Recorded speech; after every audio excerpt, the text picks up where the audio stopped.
बोलते रहेंगे तो आप एक दूसरे को काट रहे हैं। आप लोग किसी का नहीं सुन पाएंगे।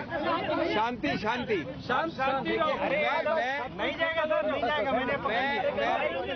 आप एक मिनट शांत हो जाएंगे तो कोई भी नहीं सुन पाएगा, कोई भी रिकॉर्ड नहीं कर पाएगा, कोई भी रिकॉर्ड नहीं कर पाएगा। मैं बड़े शांति से हिंदी में बोलूंगा 2 मिनट, फिर अंग्रेजी में बोलूंगा। अगर आप लोग सब चुप रहेंगे तो सब लोग रिकॉर्ड कर पाएंगे। Please don't move around and please don't. अब मैं बोल रहा हूं, आप प्लीज जरा शांत रहें। शुरू करें। देखिए शरद पवार जी हमारे साथ खड़े हैं। हम लोग अभी पेश हुए, विस्तार से विस्तृत रूप से लगभग 2 घंटे की पेशगी हुई है। चुनाव आयोग के समक्ष मुख्य रूप से 2-3 बातें हुई हैं जो हमने रखी। पहले हमने ये बड़ा स्पष्ट कहा कि आपने अभी तक हमें बिना सुने कोई विवाद है कि नहीं, कोई डिस्प्यूट है कि नहीं आपके अनुच्छेद के अंदर, वो निर्णित कर लिया है। वो गलत होगा। पहले हमको सुने प्राथमिक रूप से और फिर निर्णित करें कि कोई डिस्प्यूट, विवाद है कि नहीं। दूसरा, हमने सुनवाई, नेचुरल जस्टिस का मुद्दा भी उठाया। हम रिस्पोंडेंट्स हैं, हम जवाबदेही करते हैं, इसलिए हमने ये पहले रूप से प्राथमिक विरोध किया है। चुनाव आयोग ने कहा कि वो हमारा ये प्राथमिक विरोध इस वक्त प्राथमिक रूप से नहीं मान सकते, वो उन्होंने निरस्त किया है। लेकिन हमें आश्वस्त किया है कि जब याचक, जो कि दूसरी तरफ है, वो अपने सभी बहस दलील खत्म कर लेंगे तब हमको विस्तार से सुना जाएगा। हमारा पक्ष में रख दूं बहुत संक्षेप में, बाकी तो अंतिम निर्णय अंततोगत्वा चुनाव आयोग का होगा। हमारा पक्ष मुख्य रूप से इन बिंदुओं पे है कि कोई भी व्यक्ति गलत दस्तावेज, फोर्ज दस्तावेज, झूठे बेमानी दस्तावेज दायर करके ये नहीं कह सकता कि कोई विवाद है, डिस्प्यूट है। एक मानसिक उपज बना के, एक इमेजिनरी डिस्प्यूट बना के चुनाव आयोग में घुस जाए और 2-2 पार्टियां बताने लगे। हमने उस इमेजिनरी डिस्प्यूट के विषय में कई दस्तावेज रखे हैं। अभी हमारा समय आने वाला है बहस करने का, अभी हमने बहस नहीं की है।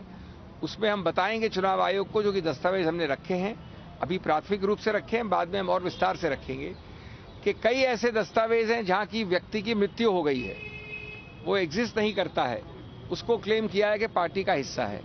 कई ऐसे दस्तावेज हैं जो पूरी तरह से हस्ताक्षर हुआ है एक्स जगह पे और वो व्यक्ति रहता है हजारों मील दूर वाई जगह पे। कई ऐसे दस्तावेज हैं जहां उसने लिखित रूप से कहा है कि न मैं जानता हूं, न मैंने हस्ताक्षर किया, न मेरे से किसी ने बात की, न मैंने ये हलफनामा दिया है, कुछ भी नहीं किया मैंने।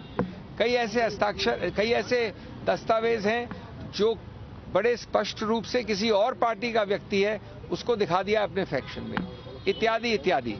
ये सब वही दिखाते हैं कि ये एक इमेजिनरी डिस्प्यूट बनाई गई है, एक इमेजिनरी रूप से एक पार्टी को तोड़ने की।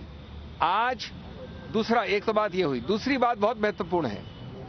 संघीय ढांचा जो है संघ का, ऑर्गेनाइजेशन का, उससे जो याचक है वो दूर भाग रहे हैं। उन्होंने 10 बार ये दलील की कि जो ऑर्गेनाइजेशनल स्ट्रक्चर है, संघ का ढांचा है, उसको हम नहीं देखना चाहते हैं। दूसरा, जो विधायिका का ढांचा है एमपी एमएलएज का, वो उच्चतम न्यायालय ने नकार दिया है सुभाष देसाई के निर्णय में।